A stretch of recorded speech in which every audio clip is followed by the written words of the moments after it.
Buenas tardes, gracias a todos por haber venido. Bienvenidos, nos cantamos la de bienvenidos al concierto.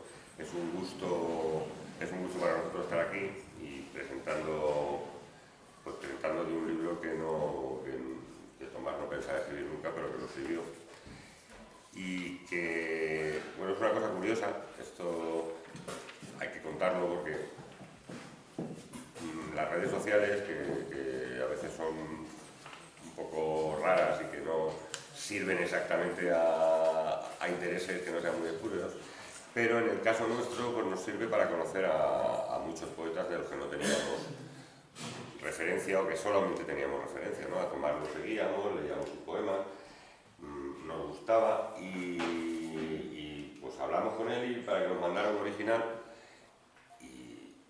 Que tenía poca obra publicada, poca obra, es decir, que hay gente de su edad que miras el currículo y dices, hostia, tú tienes que ser la hostia, han publicado aquí, les falta por publicar en chino. En el caso de Tomás, cuando nos llegó el original, hacemos una cosa siempre que Mara dice leer en diagonal, que es tú coges un libro, lees el primer poema, si no te gusta lees el tal, si no te gusta, al tercero que no te gusta dices esto es una mierda, si el primero te gusta pues aleatoriamente lees otro, si te sigue gustando y lees el tercero que te gusta dices pues esto merece la pena. En el caso de Tomás leímos en diagonal, leímos soslayadamente en horizontal, en vertical y le mandé un WhatsApp, no, un Face a Mara, oye, ¿has leído a Tomás? Dice sí, dijo, ¿qué te parece? Joder, a mí me gusta.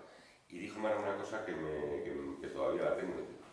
Esto es poesía muy seria, este tío tiene una voz, ya lo veréis, bueno, muchos lo conocéis ya, pero es de esos casos en los que tú empiezas a leer un original y te das cuenta de que la persona que lo lee tiene no solo oficio, sino muchísima lectura de poesía, porque escribir poesía es también leer mucha poesía, y si no lees mucha poesía, pues pasa lo que pasa, ¿no? Te encuentras algunas cosas así muy hechas en modo sastre.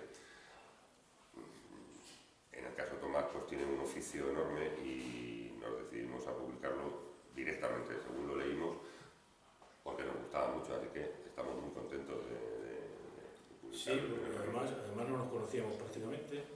Yo siempre he aspirado a ser un poeta de estos que son descubiertos. Nunca me gustó enviar mis poemas a nadie, ¿no? Para que me descubrieran. Era un poco tradicionalista en este sentido, ¿no?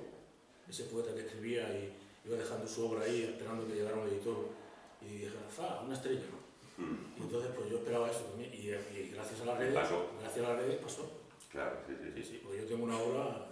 Claro, sí, por eso que a mí me sale, porque después hablando con él, pues resultaba que tenía mucha obra escrita, ¿no? Pero claro, al fin da la impresión de que si no tienes obra publicada, no existes, vamos, si no tienes obra publicada, si no estás en Wikipedia, si no te reseña alguien y si eres periférico además, ya si además te escoras hacia un lado eres más periférico todavía y en el caso de Tomás es que pues estaba eso, el gusto, a nosotros nos pasó el gusto del editor de decir, joder, tenemos un tío que nos gusta, nos ha pasado con algunos autores, no muchos, porque hay otros a los que vas, digamos, a tiro hecho, ¿no? O sea, dices, joder, me gusta esta persona y además la conozco y además le digo, mira, a ver si cuela, ¿tienes algo? No puedo mandar, pero en tu caso era, bueno, pues mándanoslo porque lo queremos ver. Y la verdad es que fue un hallazgo que nos gustó mucho, porque fue una cosa, y bueno, pues ese fue el germen de este libro que no pensaba escribir nunca y que al final, pues sí escribió y que hoy presentamos aquí. La presentación, más que la presentación, yo siempre digo últimamente que a mí me joden mucho las presentaciones como editor, me joden como poeta y me joden como editor. Esas presentaciones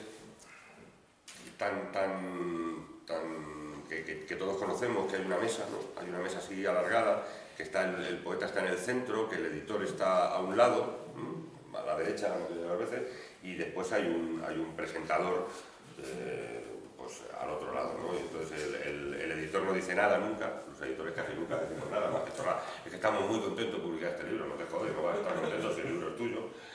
Pero después el presentador, que suele ser un amigo erudito, pues pues se tira 20 minutos de bostezos del personal porque hace un estudio sesudo de las razones arcanas que lleva ese libro y tal, y uno descubre que ese libro, según el presentador, hay un antes y un después en la historia universal de la literatura, ¿no? Ese libro es la hostia, ese libro...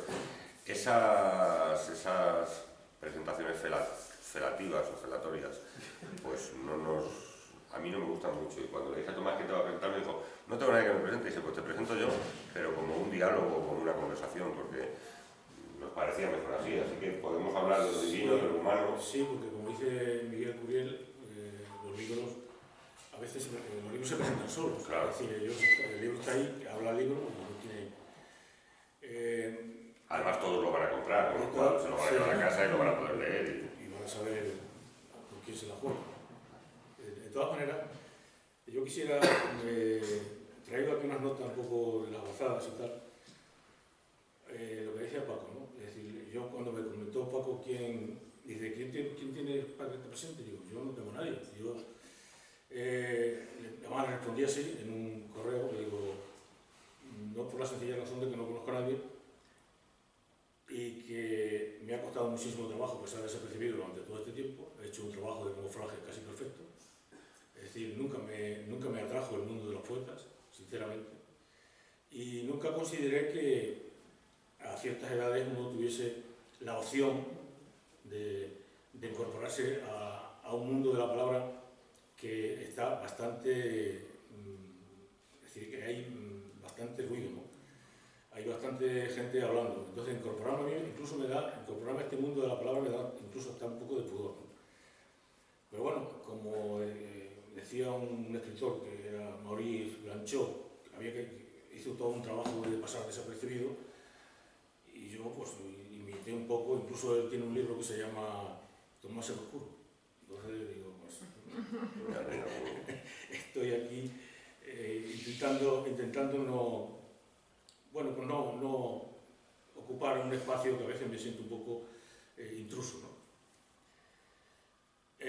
Bueno, pues yo le doy las gracias a todos los compañeros que están aquí, que no se las he dado, a los que han venido, que hacía incluso años que no los veía, y un poeta más, en la Tardía, que se viene a sumar a este maravilloso elenco del que disfrutamos los últimos 15 o 20 años, y encantado de formar parte de la familia Piedras de Papel, porque se arriesgan con alguien que, como ha contado Paco, no conoce nada, ¿no? Y apostar por la poesía y demás, yo creo que es un riesgo y que merece admiración, ¿no?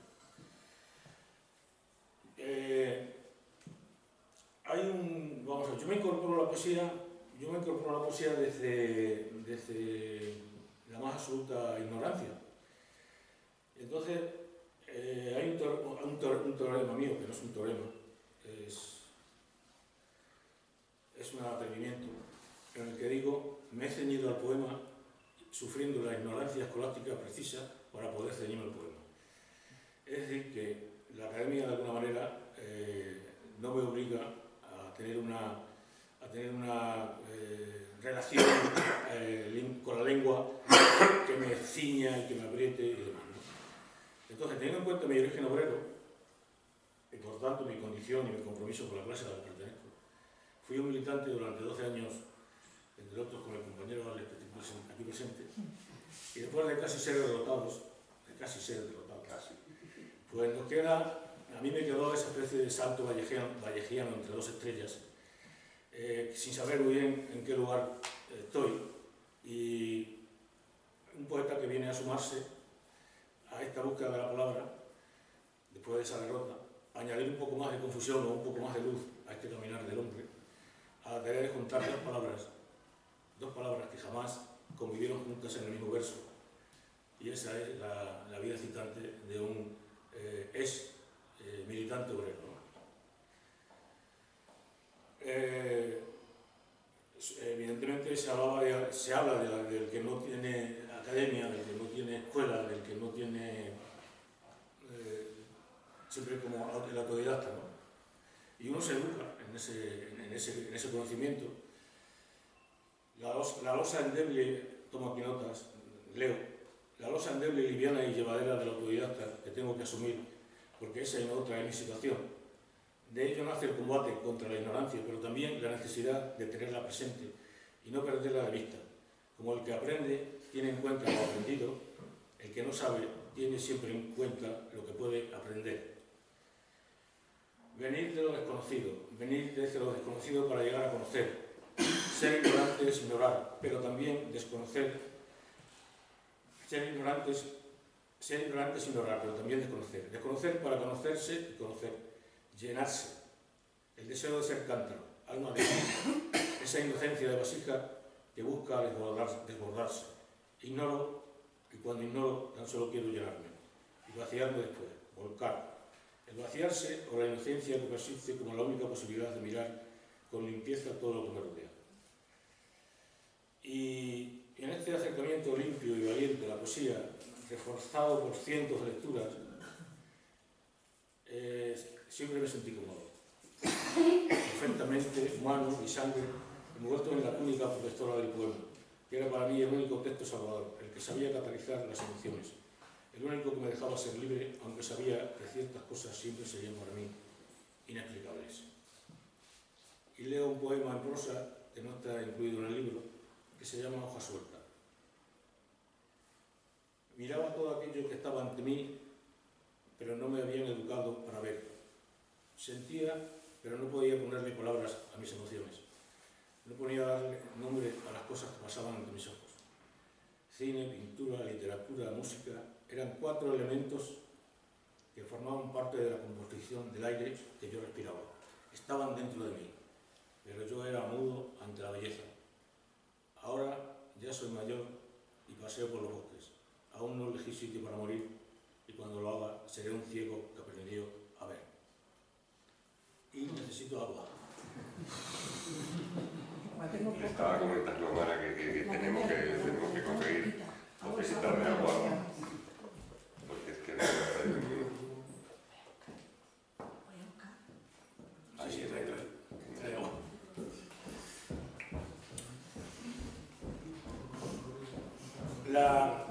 La dificultad de la poesía recitada, ¿no? Es decir, donde el poeta, aparte de leer, debe interpretar. Yo creo que soy un mal intérprete. Soy de los que piensan que la lectura de la poesía es un acto íntimo de recogimiento. Pero voy a procurar leer unos poemas y intentaré al menos despertar una emoción. La presentación de un libro debe ser amena o al menos poco aburrida. El que viene a oír viene a saber de los poemas y de su autor. En este caso, el poema puede darle una pista de mis necesidades y a él, como lector de poesía, de las suyas. Pero el poeta tal vez deba decir quién es él o cómo llegó a la poesía. No voy a decir qué es la poesía, sería torpe por mi parte, pero sí puedo contar cómo se dieron en mí los primeros síntomas de esta hermosa enfermedad crónica. Así que como algo curioso, porque nacer es una curiosidad que tenemos. Yo nací en Extremadura hace muchos años, en el tiempo y en mi coquetería personal. Es decir, tengo unos 60 años, pero no debo de pasar de los 50. Soy una joven promesa de la poesía moderna. Nací en una zona de implantación industrial, de producción del corcho. Mi padre era corchero y debo a mi padre, trabajador, pasar poca hambre o la ajuste necesaria para poder subirme a los árboles y restar por campos de habas o correr por bosques de encinas y alcornoques.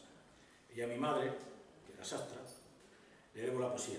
Y a mi abuelo, padre de mi madre, que era guarnicionero, también. Soy, por tanto, descendiente de artesanos.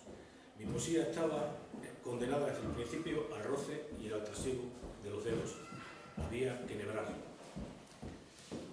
Hace 5 meses murió mi madre, así que estas palabras, recuerdo, también son para ella. Mi madre hacía perronillas, ¿no? Hacía dulces.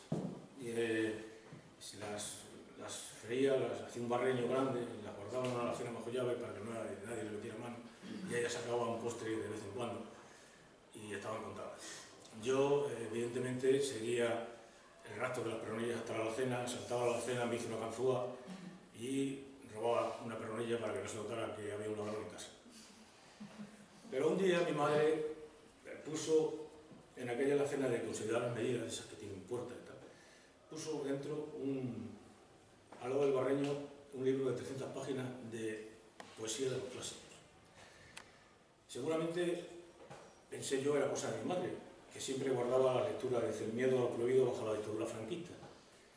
Ella leía a escondidas 4 o 5 libros raros y supuse yo que era uno de ellos este tomo de poesía de los clásicos, ¿no? Es decir, Quevedo, Góngora, Espronceda. Encontrar una antología de los poetas clásicos junto a un barreño de barro, creo que era de barro de zinc, debió ser una trampa que puso mi madre, porque a partir de ese día yo no volví a comer más peronillas, ya no tenía hambre de peronillas, ya entraba solamente a leer el tomo y a volver a dejar allí para que no se notara que yo había tratado el tomo. Entonces, ahí es mi primer contacto con la poesía, tenía 13 o 14 años, y hay también una serie de elementos, es decir, mi madre cantaba muy bien y se dieron a partir de ahí, a partir de la Magdalena de Proust, sería la rosquilla, 3 circunstancias, ¿no? La lectura a través de los clásicos sabían las peronillas. Las canciones de mi madre afinaban mi oído y todo el mundo sabe que la poesía es música, ritmo, buen oído. Y el tercer elemento, la libertad para ser un infante, un niño transgresor, con una educación recibida a través de la enseñanza oral, de mis abuelas y mi bisabuela Irene. La fantasía de unos abuelos que se cultivaron en aquella escuela también, que también muestra la película La lengua de las mariposas. Y con estos ingredientes, para mí ser poeta era una manera de estar en la vida. Es decir, la única manera de estar y de sobrevivir en una dictadura diaria de cara al sol. Después de esto, dando un salto, hay un acercamiento mucho más serio por mi parte a partir de los 19 años que conozco a un poeta para mí fundamental, desconocido y olvidado, que es Juan Quintana. Y si yo ya había tenido un contacto con la poesía, como digo, a través de las peronillas, Juan Quintana me demuestra en el día a día que la poesía es compromiso, que la poesía es palabra y la palabra es compromiso. Era un poeta que vivía en Vallecas y siempre recuerdo los recito habitualmente en unos versos suyos, palabras y palabras que no justificarán el desatino de enlazar día tras día versos chorreando miedo. Imposible olvidar que estamos en la hueca hilando con dolor alguna ancianidad anticipada. Juan Quintana. Fue mi maestro, ¿no? Mi maestro en cuanto a esa seriedad de estar y ese compromiso de estar en la poesía. No era una pose, no era coquetería, no había esnovismo, era jugarse la vida. Y él se jugó prácticamente hasta el final.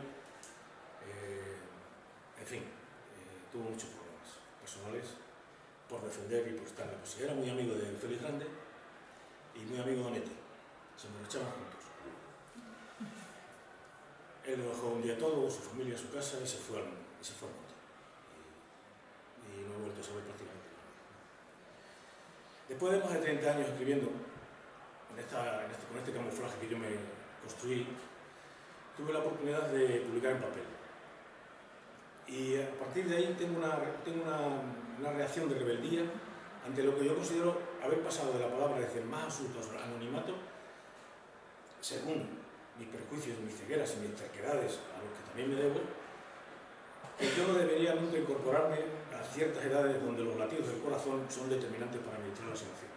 Que no debería incorporarme con esta lectura un poco, si queréis, llena de prejuicios a la poesía. Por lo tanto, en el anterior libro, Cámara de Humos, inicié un proceso de quema de mi poesía, o de comenzar a expandir la ceniza de toda mi obra, que consiste en una treintena de poemarios, los cuales someto a un expurgo registro diario, también llamado trabajo de corrección, trabajo que ya inicié en mi blog Foliografado hace unos 7 años.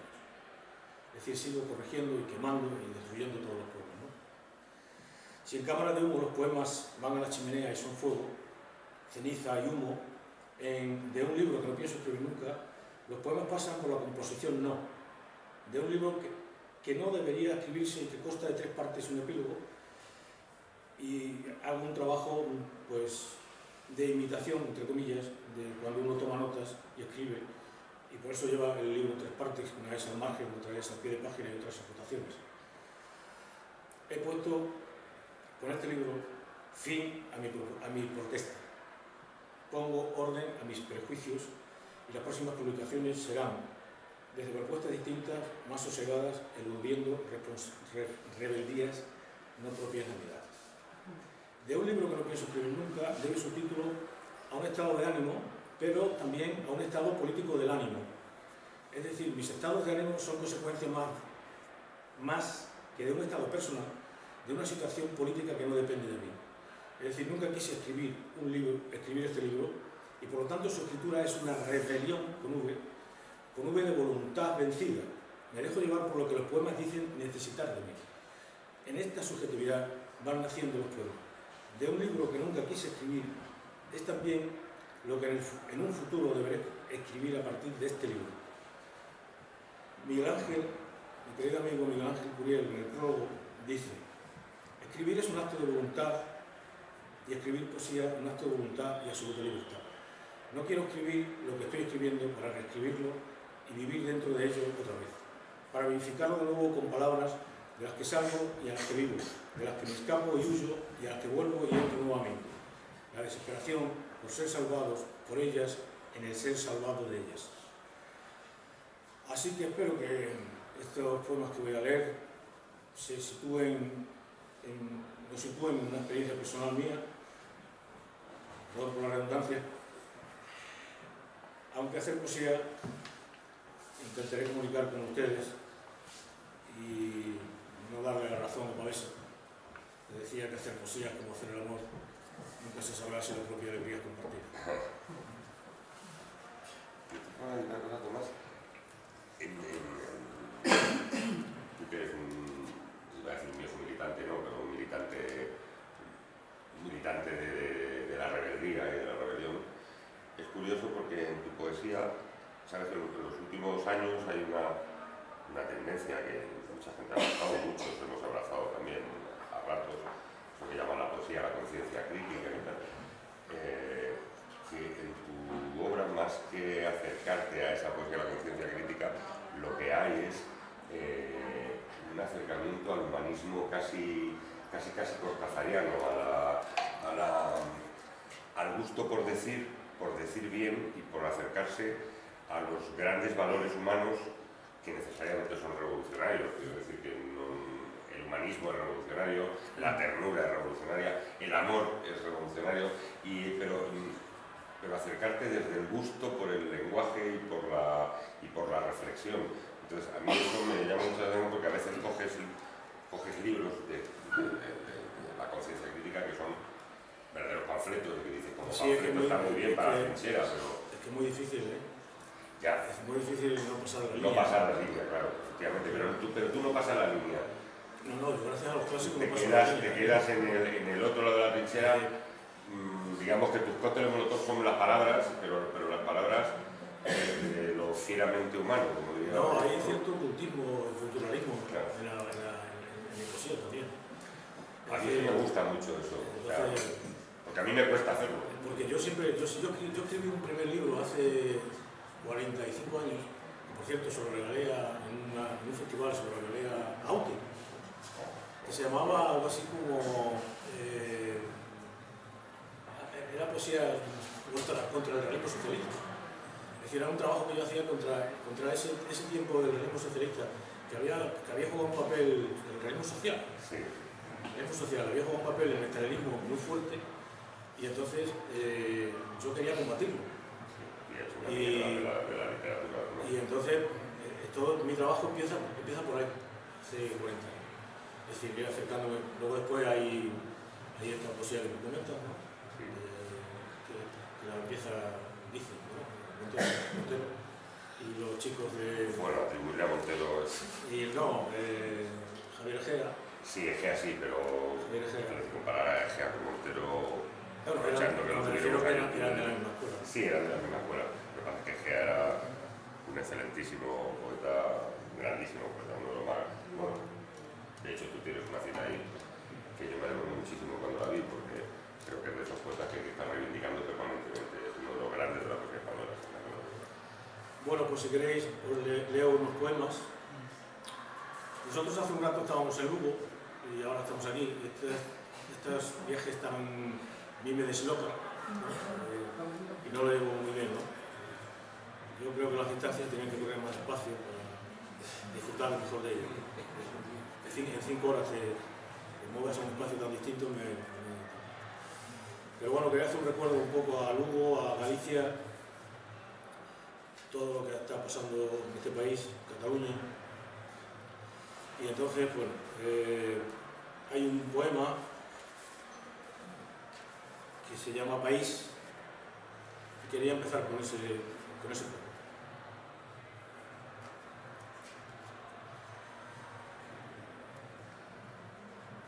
País, con qué facilidad te saludo, país. Sin ningún esfuerzo me reclino ante ti y te pienso.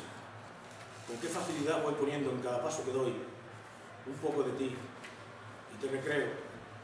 Y me miro en los espejos de tu noche, país, y te quiero, porque soy un solitario cobarde. Yo que nunca tuve patria y las horas de mi vida las pasé conociendo el dolor insolidario de no querer tenerla. País, pobre y triste país, qué alegre te veo hoy que todos han huido de ti, de mí, y nos dejaron tan perfectamente solos que somos el gris de un territorio invadido.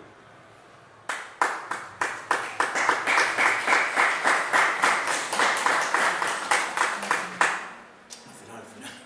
A mí me ha gustado. Hay un poema que se llama... Este poema está dedicado a Miguel Ángel Curiel. Fue un día que estuvimos dando un paseo por el mundo. Se llama Monolito de Ticho. No sé si lo pronuncio bien. Hay un cráter lunar localizado en la parte sur de la Luna que aparece en la película 2001, Una odisea del espacio, y es el lugar donde se descubre un monolito alienígena. Monolito de Ticho. Y golpeamos con palos el hueso del animal, su calavera de duro hueso, jabalí que comió bosque, y así desencajamos los colmillos de matar, que debían ser para nosotros fundamental amuleto ya para siempre y a lo largo de toda nuestra vida, monolito de Ticho. Nada significan los bombardeos, los busco con la mirada y el oído, y espero una bomba con resignada paciencia. Murió en un bombardeo aquella a la que amé desesperadamente, y fue tal vez nuestra desesperación causa de su muerte. Mi absoluta convicción de que las ruinas existen, de que ella y yo morimos en un bombardeo diario, nuestras bocas de besos llenas de tierra y fuego. Mondrian, Kandinsky, Picabia, gritaba desde los escombros, y mi boca era paisaje escupiendo pinturas sobre las telas íntimas de la muerte. Ese sudario que envuelve la vida, para siempre, para que la muerte sepa siempre de ese disturbio borroso del paisaje, 1000 veces escupido sobre los amargos bombardeos, monolito de Ticho. Ahora, aquellos amuletos de piedra negra ruedan entre las hojas del bosque. Nunca nos protegieron del miedo.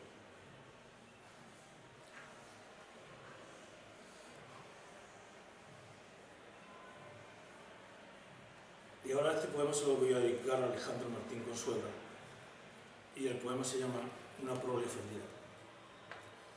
Si comulgo que padezco de una prole ofendida, si confieso que fui músculo en la noche, si mi mano se cerró en un puño hecha energía, si forcé aritméticas las cuentas de los nobles y en su número incidente fui error del sumario.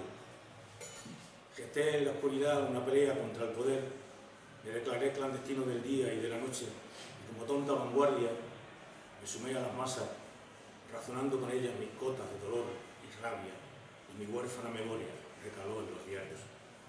Soy yo, miradme, perfecta dureza delicada en el talón proletario del zapato, su empeine de zócalos rozándome en un ay, de dolores antiguos, anticipando estandartes, promontorios, esquinas, aquellas barricadas de vidrios encendidos tras los escaparates.